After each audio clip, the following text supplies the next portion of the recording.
Salut, ça va? C'est le soir, bonjour, bonsoir.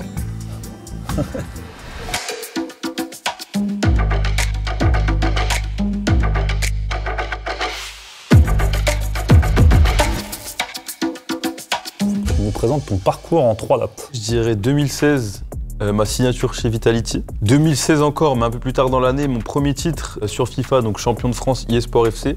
Et la troisième, la plus importante, mon titre de champion du monde de FIFA Ultimate Team sur FIFA 17. Bah, il y a la même que toi, du coup, en 2017. J'étais ton coéquipier à l'époque. Il y a mon arrivée aussi chez Vitality en 2014-2015. Et ensuite, en 2015, peu de temps après, je remporte mon titre de champion d'Europe. L'anecdote la plus what the fuck en tournoi. Corentin, il gagne la Coupe du Monde fin mai, début juin. Un mois après ou 2 mois après, il y avait l'autre Coupe du Monde FIWC à laquelle Corentin il se qualifie. Et du coup, il était en pleine confiance et tout. Et il arrive, c'était en quart ou en 8e du coup, je crois. Et il joue un Colombien qui s'appelle Llanos, qui est un bon joueur, un très bon joueur. Et il est tout petit, quoi, le Colombien. Et Corentin, il dit ouais, mais qu'est-ce que c'est ça, lui? Je vais le manger, c'est sûr et tout. Et il s'est fait éclater, il a pris 6-1 et il est sorti du tournoi, voilà. Donc c'était un petit moment. C'était un peu comme ça à l'époque. Parce que j'étais jeune. Ouais, t'étais un petit peu plus fou. Jeune et arrogant, mais j'ai changé depuis.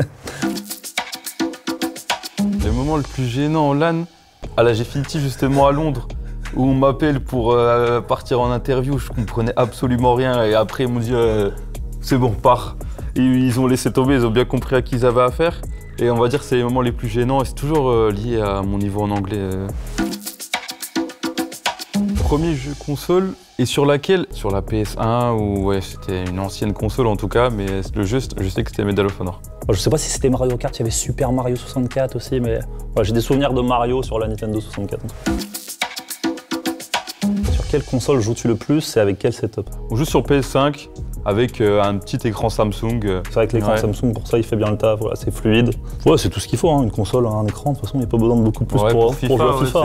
C'est pas le jeu qui demande le plus de matériel, on va dire. Coco, qu'est-ce qui fait la différence dans ton setup? Bah, c'est mon écran Samsung. Tout ce qui est fluidité, temps de réponse, c'est le plus important pour le setup. Et c'est ce qui fait toute la différence. Alors Coco, tu joues à quoi quand tu ne joues pas à FIFA? Je joue pas mal à Rocket League et Warzone, pareil. C'est à peu près les 2 jeux auxquels je joue le plus. C'est les jeux de Switch voilà, que je fais beaucoup, les jeux Mario, les Zelda, tout ça, c'est vrai que ce genre de jeu, tranquille. Qu'est-ce qui est indispensable Coco quand tu joues sur console? C'est au niveau de la fluidité de l'écran, donc pas d'input lag, si possible au moins du 144 Hz pour performer sur le jeu auquel je vais jouer. Quelles sont tes attentes pour FIFA 23, nos attentes pour FIFA 23? Et c'est vrai que nous, moi et Coco, je pense qu'on aimerait bien que ça soit un petit peu plus compliqué parfois, qu'il y ait un peu moins d'assistance. Voilà, ils ont du mal à le faire pour ça. Donc voilà, nous, c'est ce qu'on aimerait, avoir un jeu assez posé, assez vraiment simulation et un petit peu moins arcade. Après, on sait que ça va être compliqué sûrement.